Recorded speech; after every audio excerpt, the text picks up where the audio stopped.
everyone, to today's episode of Be Freaking Awesome. I am one of your hosts, Sammy Kinnison, here with Angela Belford, and today we are joined with Dr. Mekel Harris, and we're going to be having another hard conversation. We're going to be talking about grief and death and how to talk about those things with kids.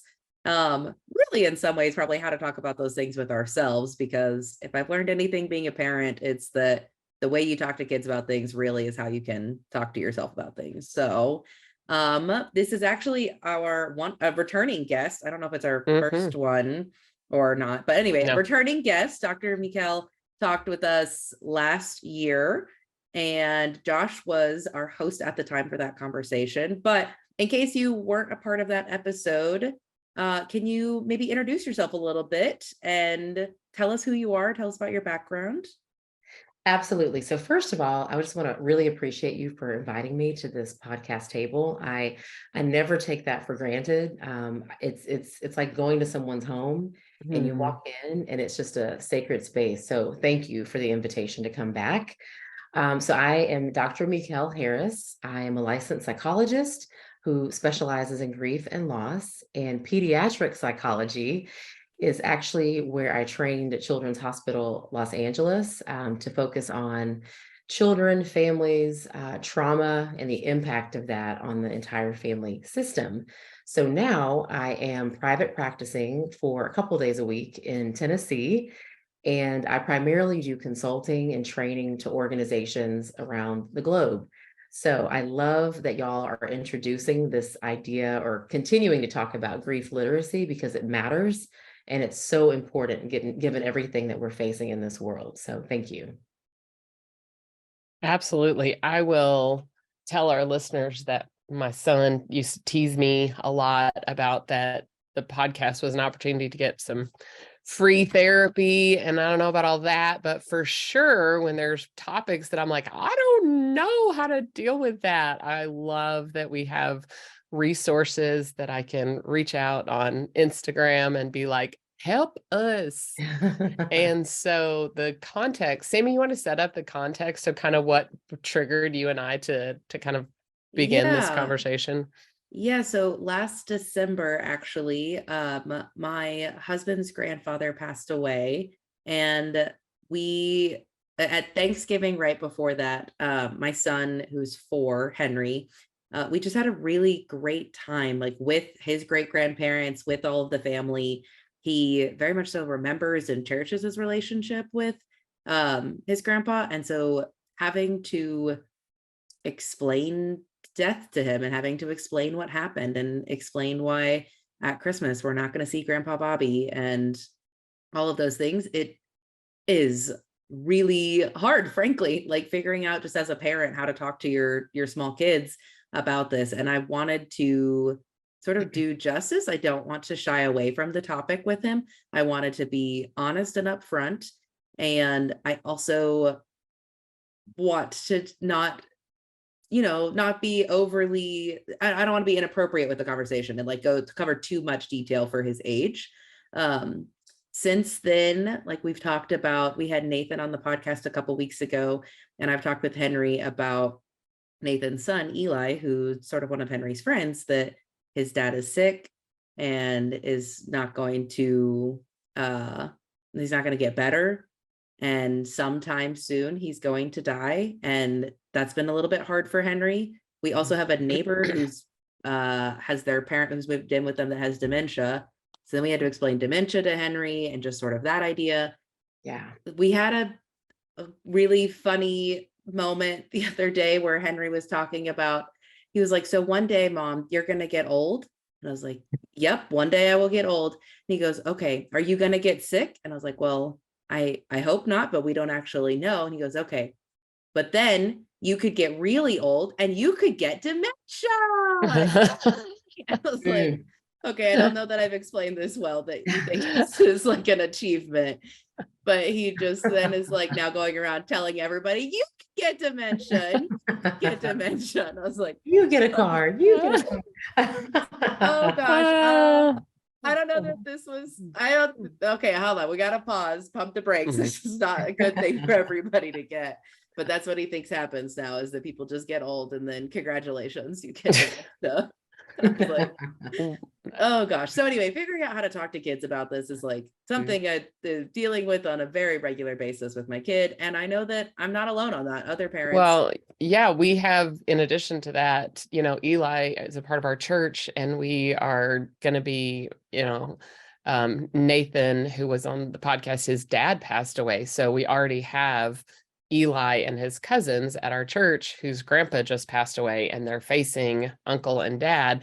And so our children's team is asking, like, how do we effectively navigate this with this thing that's, I mean, our church is not very big, there's 100 people and 40 or 50 kids in there, so this is going to be a big ripple effect. So I appreciate you coming on to really help equip us at really just in time training, so to speak, of like how to. So what's the first step that you would recommend? I would assume it's going to be mindset, but we haven't talked about it. Well, so I think one of the things that we always have to keep top of mind when we're talking to children about death is their developmental age.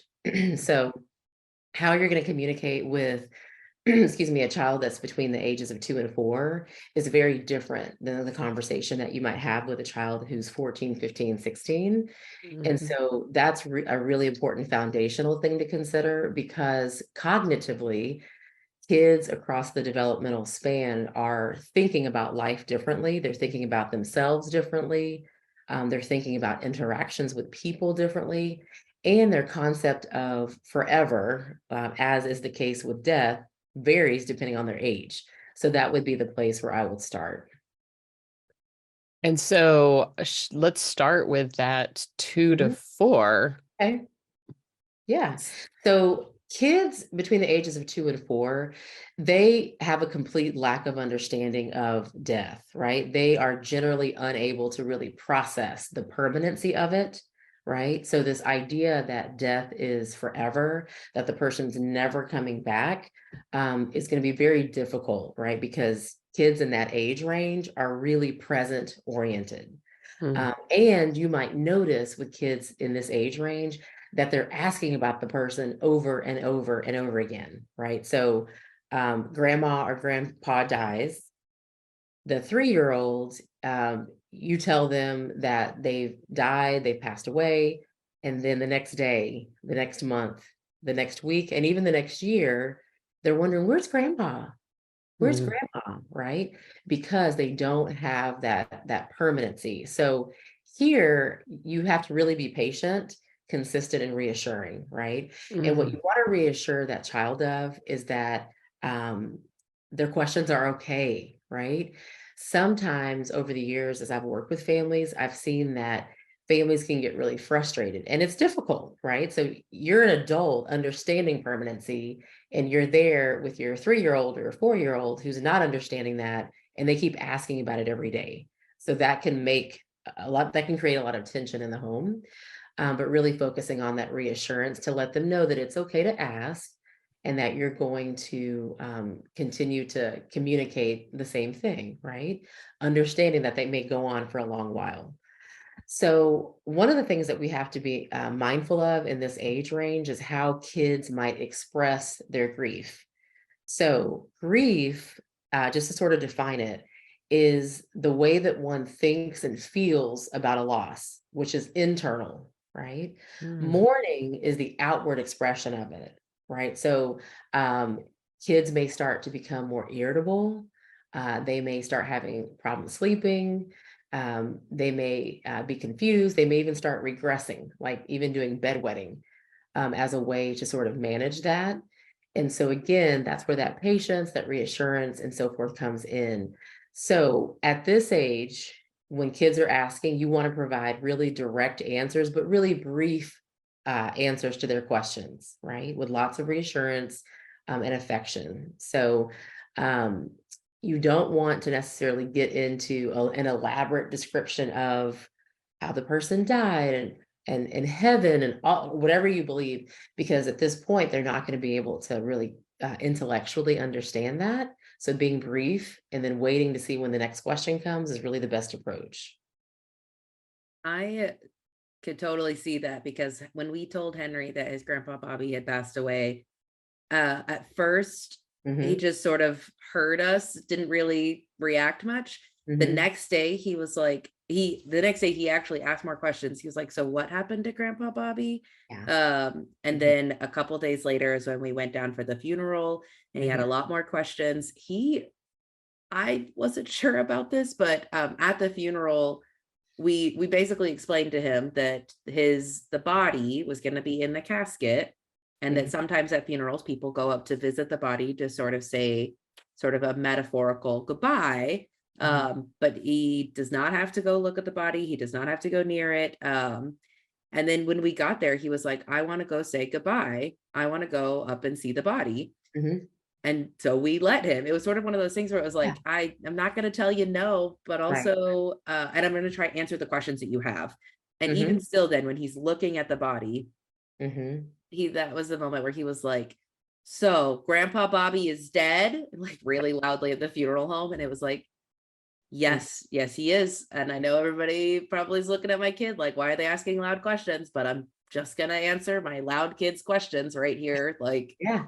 Yeah. over and over again now that he could like see the evidence. Right. And even still, like we didn't, we lived 3 hours away. Hmm. I imagine that if you ask Henry right now, like he would still probably think that Grandpa Bobby is just 3 hours away, living his home, not Yeah. necessarily. Yeah, and that's developmentally appropriate. Mhm. One of the things I will say, there's sort of these ranges, but every child's unique. So Mm. 4-year-olds, as your son is right on that cusp of sort of the next understanding of death, right? So 2 to 4, again, they really don't have an understanding of it or appreciation.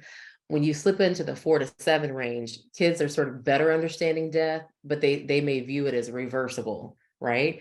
So Mhm. Oh, still, it's not a yes. crystallized experience where he's looking at grandpa in the casket.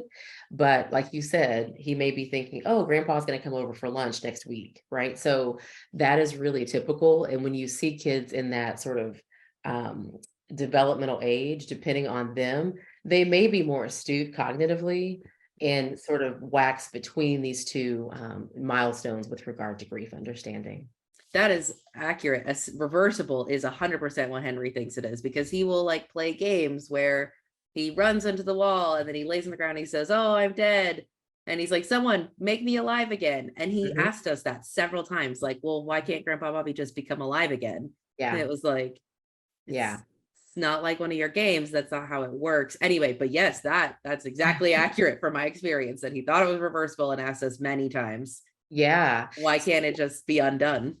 Exactly. Yeah. And I think what can happen to sort of go into that next developmental phase, where it sounds like your son's right in that phase also, is that 4 to 7. Here, kids are asking really concrete questions like, how did they die? What's going to happen to him now? Where is he going? Right. So really concrete yet complex Mhm. questions to answer. And they also might draw sort of inaccurate conclusions that they caused the death, which is Mm. something that we call magical thinking. So this makes a lot of sense if you think about it. Um, if you're around any kiddos, you know that the main thing that they're thinking of is themselves. Mhm. It's called egocentric thinking. And so even with death, right, there's something external that's happened, but that child is sort of, because they're holding themselves top of mind, will sort of draw this inaccuracy that they somehow did something, right? That's the magical thinking. And so it's really important to sort of help tease that apart with them, to say that that's not the case. And they may not articulate like I caused it, but their questions may provoke and allow you to see that they're thinking that, which is What kind really. of reassurances can you give to a kid at that phase? That 4 to Um, 7. Mhm. yeah, especially to not try to be like, "Well, you're wrong." Like, Mhm. obviously, it's not really how we want to come across, but Mhm. it's a fact that they are wrong. They didn't cause this. Yeah, I think simply stating that, like, no, you weren't the reason that grandpa died. That's what can happen when, a person Mhm. ages and so forth. And again, just offering that reassurance. Another thing that we've got to keep in mind is that the 2 to 4 and 4 to 7 age range, they're really expressing their thoughts about grief a lot of the times through play. Mhm. And so using play and other physical outlets can really be helpful, allowing them to draw, even tell stories, and talking about the person who died can really help them process through that entire experience and push them towards a better understanding of what was really going on with regard to the death. Yeah. Wow. And so the next age range, I know there's some key changes at age 8. Yep. And Yep. so 8 to 12, Yeah. early adolescent, Yeah, like depending on what you're puberty. looking at. Yes, depending on what you're looking at, you'll see 8 to 12. Sometimes it's marked to 7 to 13. Some 7-year-olds, again, are more astute. So you have to always think about your unique Mhm. child. But definitely at this point, kids are much more mature and logical, right? Now, they may still want to see death as irreversible, but they're starting to understand that it's final. So they certainly appreciate that. School age kids, again, that 7 to 13 are going to be asking really specific questions. Here, kids want details, right? So before that 2 to 4, 4 to 7, we're not necessarily providing details about death. But now, as kids are understanding the finality of it, they're going to be asking more specific questions, and they might also be concerned about how others are responding to the death, right? They Mm. kind of want to know the right way to respond, and are beginning to understand and have the ability to mourn and recognize mourning in others, right? So you can see that shift from it's all about me to, oh, how were other people dealing with that? And what can happen, what I've seen in clinical practice, is that in this age range, kids, let's say that a father passes away, right? That the child will start to exhibit a lot of concern for the mom has survived, right? They are focusing more on the external. And sometimes kids will sort of shift into a very protective role because they want to ensure that the people around them are doing well, which is good, but we have to manage that so that they're not sort of maturing faster than they really need to be and processing their own loss. I can tell you we have made huge strides in our culture on this. I was 8. I just turned 8 when my mom died. Mm, And I went and lived with aunt and uncle, mm, and my dad had left a couple of months before. And so I intermittently over the next 2 years would like just be awake all night long crying. mm, And at one time I was just so tired, and it was time for school. mhm. And I went to my aunt and I was like, I couldn't stop crying last night. I couldn't get any sleep. I'm like, I don't know, what am I supposed to do with this? And I mean, I'm at the time, I'm pretty sure I was like 9 or 10. And because of my early age, I was much probably developmentally more like 11, 12. I mean, I Mhm, decided at 8 I could not trust anybody, and that I was on my own, and that everybody was always going to leave. And talk mhm. about that, a different abandonment issues episode. But Aunt Mary in 1983, she Yeah. told us what we told kids. She goes, honey, I just think you're going to have to get over it. She's Mm, not coming back. And yeah, God love her. And we've talked about it so many times. So if my aunt's listening to this, Aunt Mary, you were doing the best you can. I've yeah, told her that. I've told everyone that. She didn't know what to tell me. yeah. She didn't know. And she was um, she took us to church. She was dedicated to her faith. Mhm. And still, we didn't know what to tell kids in 1983 that had Yeah. lost their mom. And so, Well, I think so sort of historically, kids have always, or not always, well, historically they've been viewed as little adults. And so adults oh, are thinking, okay, kids are just like us, and we can just sort of get up and go to work tomorrow. So that's sort of the message we're going to send. And so 1983 was what, 40 years ago. And so this more year. recently, we are, better understanding that children are not little adults, right? And that Mhm. developmentally, the way they process information and understand this is very different. And so we've got to approach it differently. But yes, at that time, people were doing the best that they could with what they had. Yeah. The other thing I want to point out is that you mentioned that grief looks different, and you mentioned how it might look in 2 to 4-year-olds. And I know that those months where I could see my mom getting sicker and sicker and sicker, my school studies suffered. And back then, corporal punishment was still a thing. So you didn't get your work done. Therefore, you're going to miss recess. Like I've done forgiveness work, and I still sometimes get super upset that people expect that kids are just going to keep doing the same things that they've always done. Yeah. And by further definition, that we expect that of ourselves as well, that grief happens to us and that we're just gonna like we still have to just keep showing up to work and doing the thing. Anyway, for months I was not able to do my work, missed recess, got paddled almost every day, like, and I just wish somebody would have had the compassion to go like, oh, it makes sense that you're super distracted and that you can't actually finish your work because your mom has got cancer. That sucks. And I just, somebody could have known, but they, again, in 1981, we didn't know to say this. Right. I think one of the most challenging aspects about grief then and now is that it's internal, right? It's invisible. So you can't look at someone and know necessarily that they're grieving, right?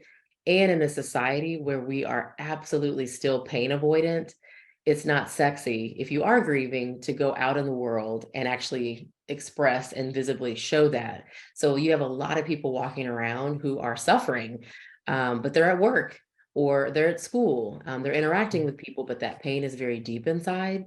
And so you're right, we've got to do a little bit more justice and sort of look beyond external behavior, like, oh, the grades are dropping.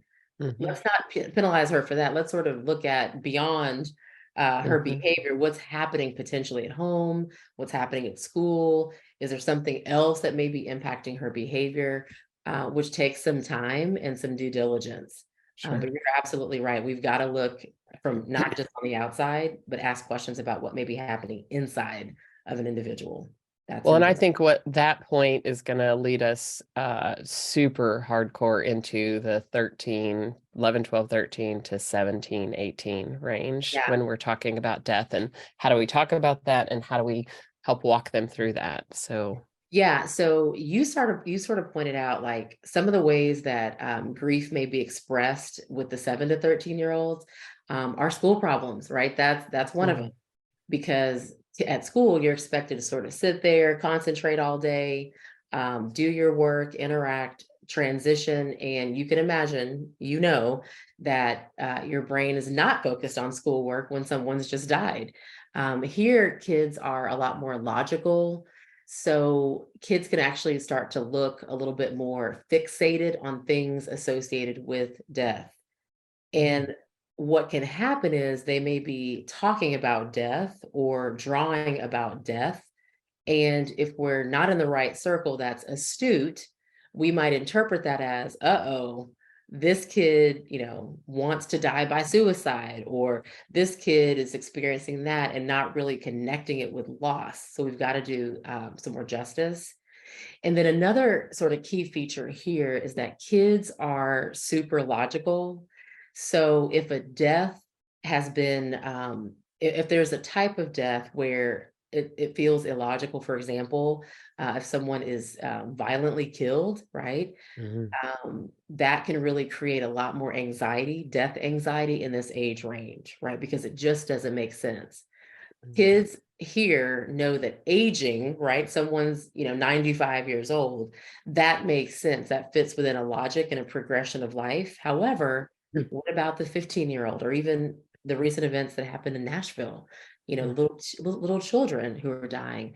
This is going to create a little bit more angst and cause the 7 to 13-year-old to really question this whole concept of right and wrong, which is a challenge for all of us when things don't fit into a framework that makes sense for us.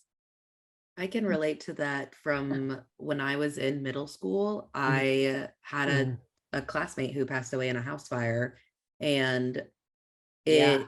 it changed my worldview in probably about 6th grade. So I don't know how old I was, but it's somewhere in that range. Mm-hmm. And it actually, it changed how I approach life. And the thought beforehand was kids are invincible. Right. Nothing could happen. I could never die. It is old people die, not young people. Mm-hmm. Even at that time in 6th grade, my grandma passed away, and it was hard. And there's a part of it that made sense. Made sense. Exactly. The When I Yeah. had a student who was my age who died, it was like, you're not invincible. um it didn't, anyway, it changed my worldview Yeah. at that time. It certainly can. And I think that it's really important that the adults that are sitting with kids in this age range really get comfortable with their own discomfort about talking about it, Mm. right? Because at this age, kids want to talk about it, right? They're going to be asking questions about it. So we've got to be careful not to avoid the conversations. And if the adult is uncomfortable, but point that child in the direction of someone who is comfortable talking about it, because it's super important. And when things aren't addressed, kids may also regress. They may start to act out, and it might also manifest in like eating, sleeping, and behavioral habits. So we've got to really get comfortable having the conversation. Yeah. This 13 to 17-year-old, having raised 3 of them, not necessarily the most chatty bunch, sometimes, Mhm. You right? said that so kindly and politically correct, Yeah, not as, but you're that just was like, very, oh, yeah, it's very intentional. Well, yeah. tactful. I mean, I can remember, it's funny because Josh, the first couple of episodes we did, I was just like, wow, that was such an insightful question. He goes, who do you think I am? I'm like, dude, when you were 14, you didn't talk to me. I didn't realize it because he would answer me. So I Uh-huh. could ask questions, he would answer. And I'm like, you were a knucklehead. And I had put all the ingredients in. I didn't know if that cake was going to turn out. So the fact that you were sitting here in a podcast asking very astute and questions is shocking to the mom of the 14-year-old boy that I had. I mean, so any moms of teenagers, there is hope, because I'm just telling you. Yeah. And so it was, I would say, when I tried to talk to them about hard topics, they, oh mom, I don't want to talk about this crap, blah, blah, blah, blah. So I had to do some things, I would say, and I am nothing like as good as Sammy is, but getting them in a car by themselves, especially ours, where my son, when he was learning to drive, that would get him chatting. The Mhm. other thing is I had to be willing to have the conversation when they wanted, which so many times was like at 11:15 at night, and I'm Yes. just dying. I'm so Yes. tired. And I Yeah. would just be like, okay, I would have to sit up in bed and be like, I can sleep when he graduates. What? And I don't mean to keep saying he, but just, Yeah. it was a lot more difficult. So are there other strategies that you would recommend that sort of help? Is it good for us to talk about our feelings so then it makes it safe for them? Like, what are some things you would give us Yeah. to get them talking? Angela, you've literally hit on all 3 of the things that I was going to say. Number one, I think we've got to create space for our kids to talk about their feelings associated with loss, and to not try to curate that space, right? So, as I've worked with families over the years, sometimes, we want the kiddo to talk about it, and we're sort of looking at them like, come on, muster up Mhm. something. There has to be some feelings inside. What's under the hood? And we're trying to force that, but you are perfectly right on target in that we've got to curate it. We've got to not curate it so much. We've got to allow them through just really random moments, but keep our ears attuned to when they want to talk about it. And that might be like in the car. And it may not be a 10-minute conversation. It may be a small moment of, yeah, I really miss whoever. And you simply validate that and maybe normalize it and say that you do too, right? And that may be it. That may be the end of the conversation. So we've got to adjust expectations around it and not try to curate it so much. The second thing that you said was just being available at any time, because it may not happen when you expect that it's going to happen. And I know that's difficult. Obviously, midnight, as you're trying to wind down and your teenager's winding up, it's like, oh, I've got to go to work in the morning. But just remembering that the interactions don't have to be lengthy. Right. That's probably the biggest thing that I've said over the years on, repeat. Interactions don't have to be long. They just have to be had. So if at 11:15 your son's coming to you and he is just sort of, emoting about what he's feeling, listening is a powerful tool, right? Sometimes I think as adults, we're like, oh my God, they're bringing it up. What do I say? What do I do? How can I make him feel better? And it's not always about that so much as it is just being available and respecting the need to grieve in their own way. So listening is really powerful. The third thing that you said is providing, oh my gosh, I just lost my train of thought.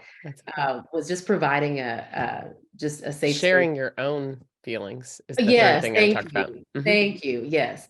Talking about how you feel. So over the years, as I've worked with parents, I've often heard them say, well, I don't really want to share how I feel because I don't want my child to be upset, or I don't want to make them sad if I'm sad. The truth is, if someone dies and your child is close to them, they're sad. So you're not injecting something that's not already there. And if anything, you're providing an awesome model for your child to see that you feel too, right? That there are moments that you feel down or upset or angry, whatever the emotion is, that you're self-reflective. You're giving yourself a space to sort of come up with a coping mechanism or a tool, and they're going to see the recovery, right? They're going to see the full circle. So it's really beautiful for your kids to see you cry. It's beautiful for them to see you angry, right? As long as you're giving them a full spectrum of it. So again, I'll repeat, naming how you feel, normalizing how your child is feeling, right? Helping them see that you can reflect and come up with a tool to help yourself. And then eventually they're going to see you move back into your normal stride. That is the greatest gift that we can offer kids as they grieve, so that they don't feel like they're alone on an island, right? I remember about probably 15 years ago, I was working with a family, and it was a mom, dad, and a daughter. Their son had died. And the family it was very difficult for them to express. The parents had a hard time even bringing up their son. So I was working with their daughter, but occasionally we'd have these family sessions. And it was so interesting to see that as one person shared, the other person, you could literally just see the relief come over them, because they realized that they weren't the only one who was angry. They weren't the only one who was depressed. They weren't the only one who was having a hard time functioning during the day. So opening that up can be a really powerful tool to help kiddos. And at this age range, they're going to get that, and they're going to really appreciate and utilize those tools. I want to make sure that we do talk about, because I brought it up, the idea of other adults that aren't our parents that may be providing support. And so are there some questions that are probably more helpful to ask kids? Because I find that I don't know, I think maybe I read something that was just it's okay to say, how do you feel? Yeah. And really just giving that. Yeah. Is it more, are there should we ask them to kind of give them the space to say, man, have you struggled with sadness? Have you struggled with anger? Even kind of prompting those, or more open-ended? What would you recommend? Yeah. So I'm always a fan of what I call WH questions, right? So sometimes if we are not careful, we'll ask a series of yes, no questions, and then it feels like an interrogation, right? Are you sleeping? Were you having a hard time at work? Did you notice? And so the child's like, yes, yes, yes, yes. And then it just becomes this very closed interaction. So to really focus on, and it also creates for that parent or adult anxiety because they're not really elaborating, which you really can't elaborate on a closed-ended question. It's like yes or no. And so because of that, they're going to get the no or yes. That adult's going to feel more anxiety, which is going to propel them to ask more yes or no questions. And that's just going to create a lot of tension probably in the space. And so really try to focus on WH questions. What, when, how, right? Where? So how are you feeling? Great. That's a wide open question that can allow the child to emote very differently. Where does grief tend to show up in your thoughts? Does it show up in your body? Where does it show up in your body? When do you notice that you're feeling the most sad, right? What's been the most helpful thing to help you manage how you're feeling, right? So those WH questions are way more powerful and you're going to get a lot more information, right? So if I were to ask, where do where's grief showing up in your day?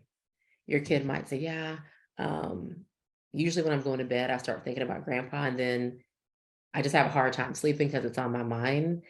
And because of that, the next day I'm really tired. So you've gained information about when it's happening, who he's thinking about, the response to it and the difficulty associated with it and the impact, right? Way better than a yes, no. So WH questions can be really powerful. I like to sort of think of three things. How are you feeling? Where is it showing up in your thoughts and feelings, right? What has been most helpful? When is the best time for you to talk about this, right? And how can I support you, right? That sort of helps from your child's vantage point what's most helpful for them, which kind of shifts the agenda from yours to theirs, which is what you want to have.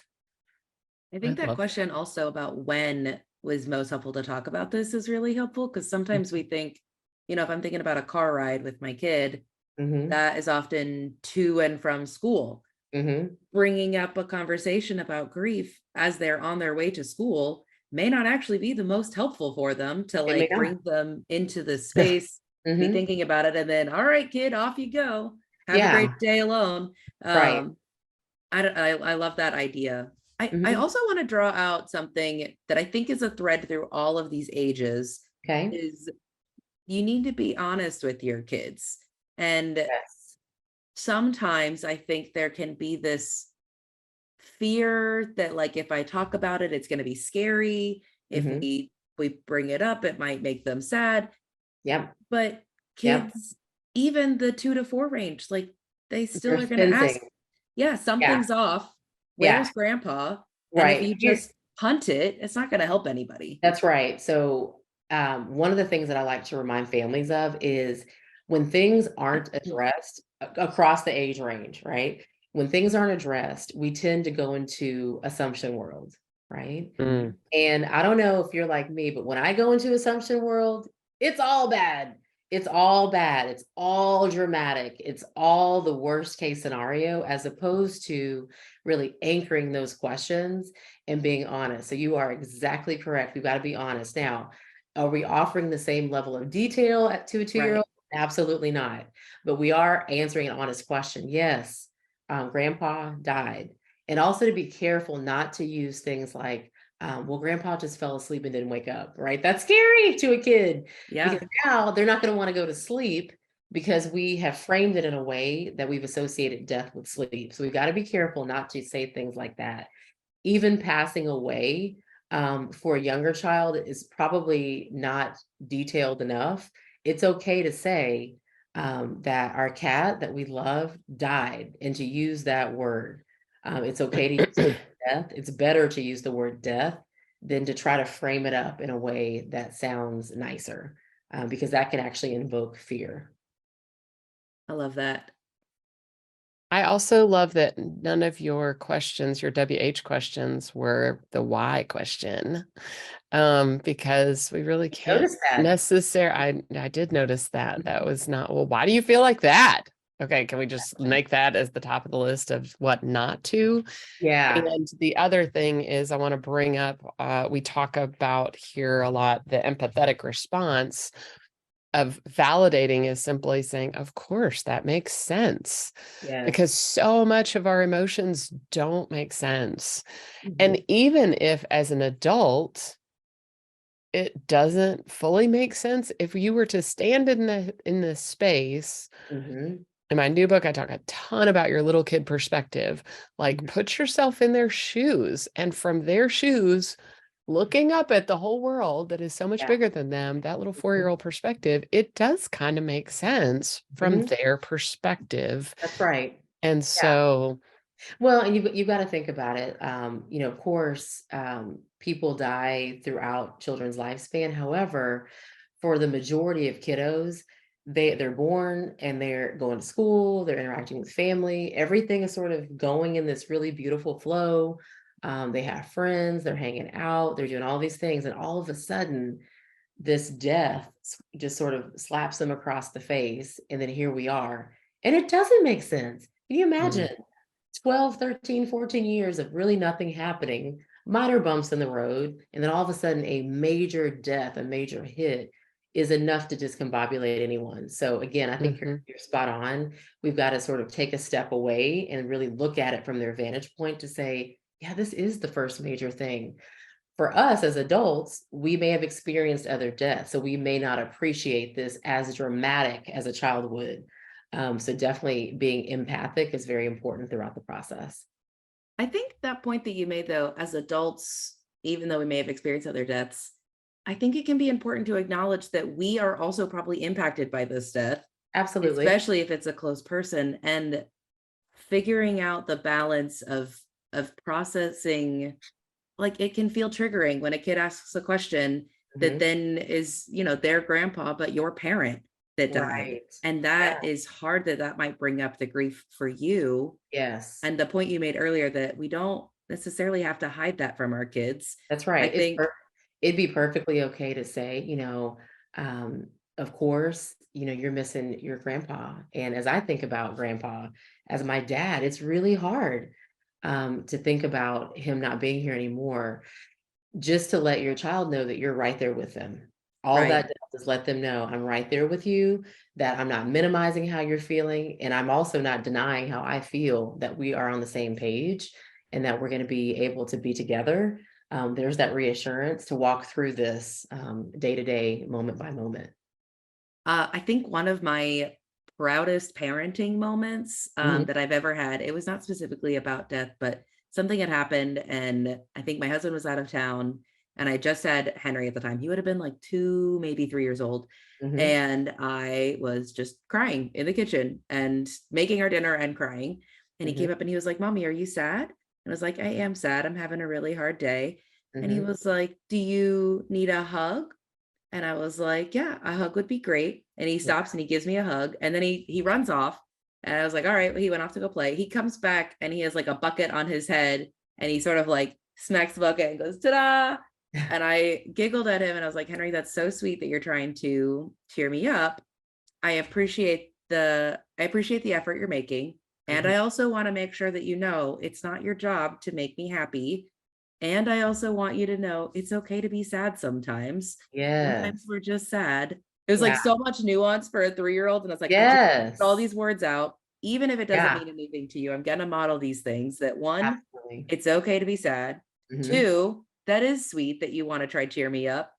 But three, it's also not Not your your. job to cheer me up. Yeah. Like, all of these things. And a I'm lot of it gonna. is from things we model to him, asking him, "How do you feel right now?" That's And right. before we had the words, it was like, "Do you feel sad?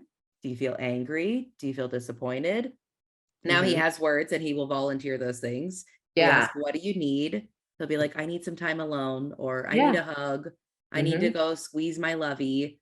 It's like, great, let's do those Yeah. things. I'm gonna send you a little emoji there to celebrate.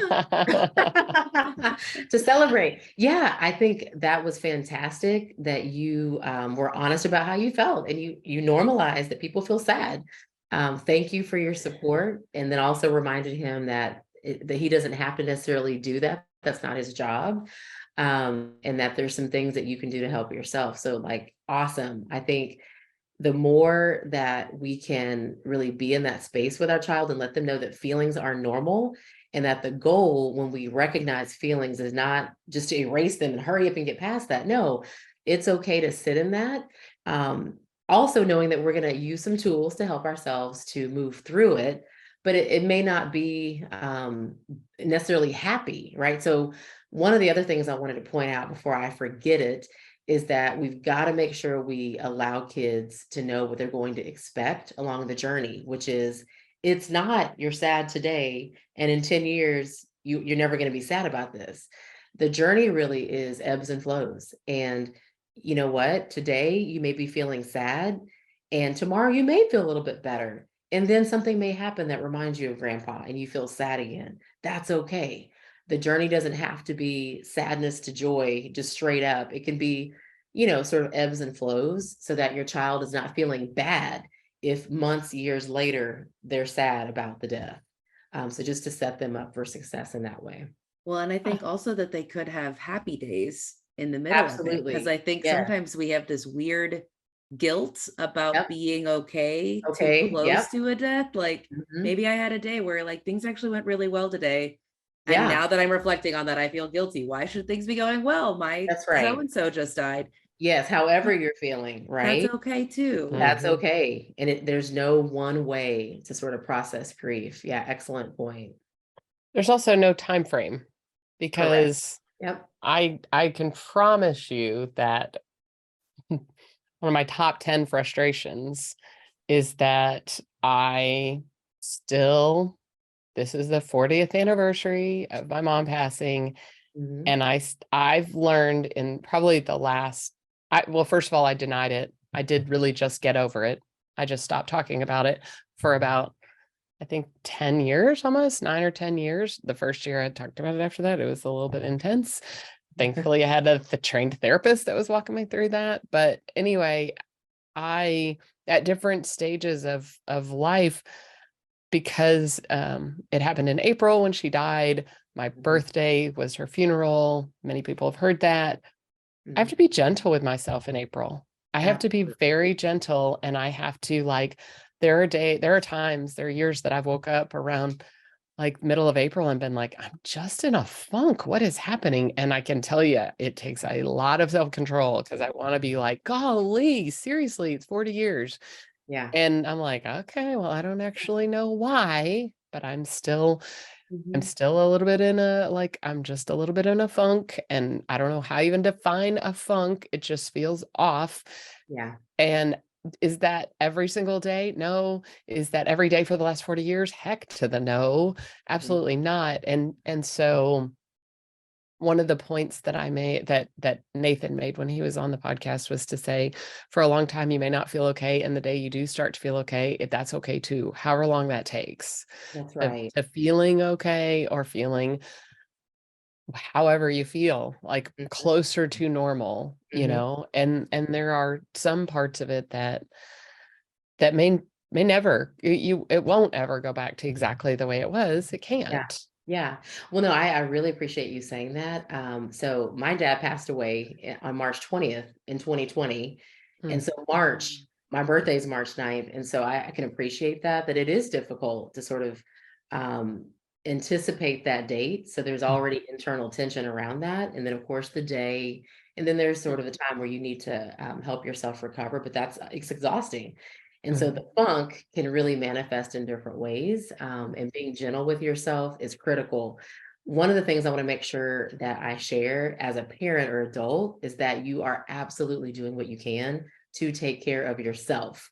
So I know we're Yes. talking about kids, but as the parent or adult figure, you've got to take care of yourself. It's that old plane story, right? Put the mask on yourself, and then put the mask on your child, because if you are not functioning well, it's going to be really difficult, A, for you to be present, B, for you to be attuned to what's happening around you, 3, to be able to offer in vivo support to your child, and then 4, to be able to help them process, because you're not processing.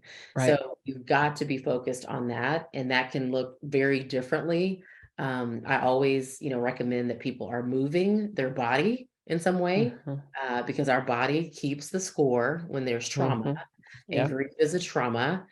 So moving your body in some way, talking to someone doesn't have to be a licensed psychologist or mental health professional, but finding a way to access a support person or persons, where you can really be honest and open about how you're feeling. Mhm. And then paying attention to your thoughts, right? Mm.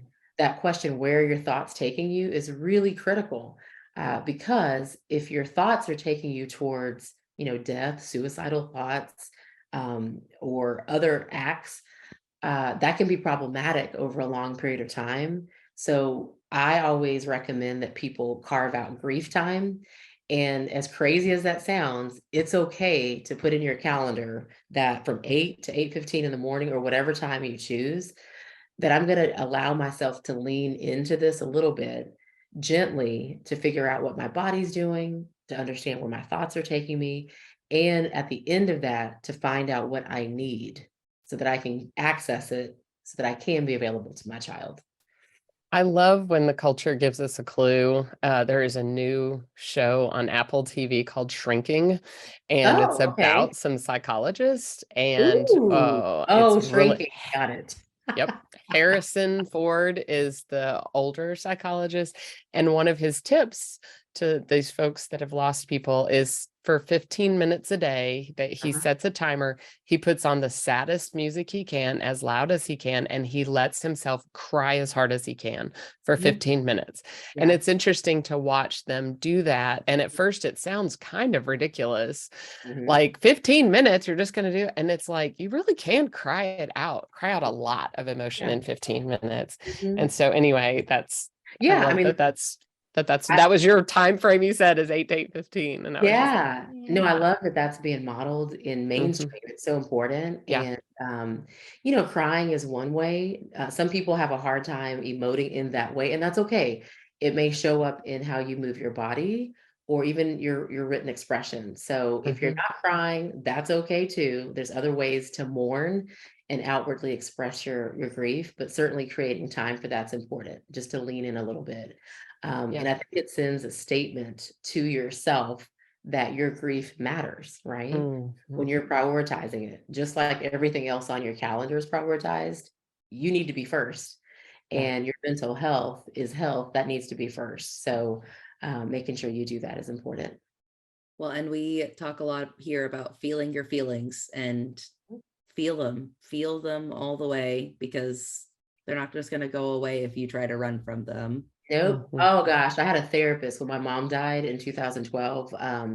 She was, because I was actively doing everything I possibly could to not be in the grief club. And even though I was a psychologist at the time, but all that's out the window when it's you, right? Yeah. And my therapist looked at me, she sort of leaned across the table and was like, Mekel, because I was a runner, I am a runner. She's like, I don't care if you wear the best running shoes, right? And she had me bring to mind like these important shoes that I loved, to run in. And she's like, no matter what shoes you wear, you are not going to be able to outpace grief. Like, Hmm. you're not going to be able to outrun it. And so, yes, you can put the shoes on, but use them to walk through as opposed to running away from. And that was really profound for me, because you can't. Grief is going to show up in some way, whether you like it or not. Yeah. Yeah, it's so good. I know we're going really long, but I got one more story I want to share. The week that we're recording this is the week of the school shooting in Nashville. And I will tell you, Tuesday was a really, really hard day for me to drop my kids off out of school, and just leave them there. And that morning, I could feel myself feeling numb. It was a very out of body experience of like, I feel nothing and I'm very aware that I feel nothing. I got my kids dropped off. I took a very long time. They were late to school, but I very slowly went through. And as I pulled out of the parking lot, I just started to cry. And by the time I got home, I was sobbing. So I crawled back up in bed and I was like, that's fine. We're just going to cry as hard as we can. And I didn't put a timer on it. I just was like, yep, as long as you need, let's cry. Mhm. And it was probably about 20 minutes later, I stopped crying. And I'm not going to say that I felt better, but I felt more grounded, more centered. Stable is kind of the word I want to use, but not exactly. But there was just something about like, okay, I can now step forward into my next steps that I need to do. And I can now, um, I did call one of my state representatives while I was crying. Yeah. And I don't know, that was a very great call because I was like sobbing, but I was like, okay, I was able to actually have a more productive conversation and think through, okay, what's next after Yeah. just allowing myself that space to just let it out. And I think that so many times we don't give ourselves that space, whether it's grief after a death, whether it's grief after tragedy, or any of these things. Like giving yourself space is okay. And like we said, it's a great model for your kids. If you want your kids to be able to process through this, and yet you're unwilling to do it yourself, there's some questions to ask there about Yeah. how can your kid do it? How can If you you're- lead your kid through this if you're unwilling to do it yourself? That's right. It sounds like clarity met you in the space. Mhm. Here's a great visual that I like to share with families and kids, and one that I sort of hold in mind as I meditate in my leading in space, and that is that we are a tree, right? So a tree is fortified under the surface through roots. And so if you allow yourself to cry, we know that a tree plants will only grow if they're watered, right? So if we think of our tears as sort of this inner eruption, and then the tears are released, when we allow that, the tears are actually falling back onto the earth, right? That's the grounding that you felt. And those tears provide the water, right, to be able to nourish our tree. And then we then become more fortified. So crying is actually a fortifying experience. And that's why after we cry, we tend to feel more grounded, more centered, more clear. And that helps us to continue to stand tall and to be fortified in the world that we live in. So I always think of that, like crying is I'm fortifying myself. I'm watering my own roots as I allow those tears to fall. So I'm glad that you said that. I like that. Dr. Harris, is there any thoughts you want to leave us with today? Any sort of like closing remarks or last reminders that you want to leave the listeners with? Sure. I just want to commend anyone who's listening to this. Just your willingness to lean in with us is just a testament to your desire to want to learn more, which is huge. As we talked about at the beginning of the podcast, like grief literacy is so important. And so you doing that is just a perfect step towards it. I want to encourage you that you are doing well. And as you continue to take steps to care for yourself, you will do the same thing in helping your child make their own journey as well. So thank you again for the invitation. These times always go by so fast. And I'm like, oh God, that was a lot of talking and there's so much more. Yeah. But I'm so appreciative. Thank you. Fantastic. And if people want to find you or see more of your work, where can they do that? Yeah, so I spend the majority of my time on Instagram. I love it. My handle over there is Dr. Mekel. It's DRMEKEL. So you'll get a lot of grief education. I love doing those reels, just little sound bites of information, some inspiration, and then hopefully a way to connect in community with other people, whether it's through communities that I offer or other people who are providing support on Instagram. It's really awesome. I love that. Angela, do you have any last thoughts for us today? Man, I just am super grateful to have people that are willing to share their knowledge and expertise, and that it's hopefully I've gotten feedback from our listeners that we've created a safe space for people. So I appreciate you contributing to that, Dr. Mekel. It is amazing. Thank you. So grateful. Thanks everybody for listening. We hope you guys are able to take something that you can share and help use to make your life a little bit more freaking awesome. Have a great rest of your day.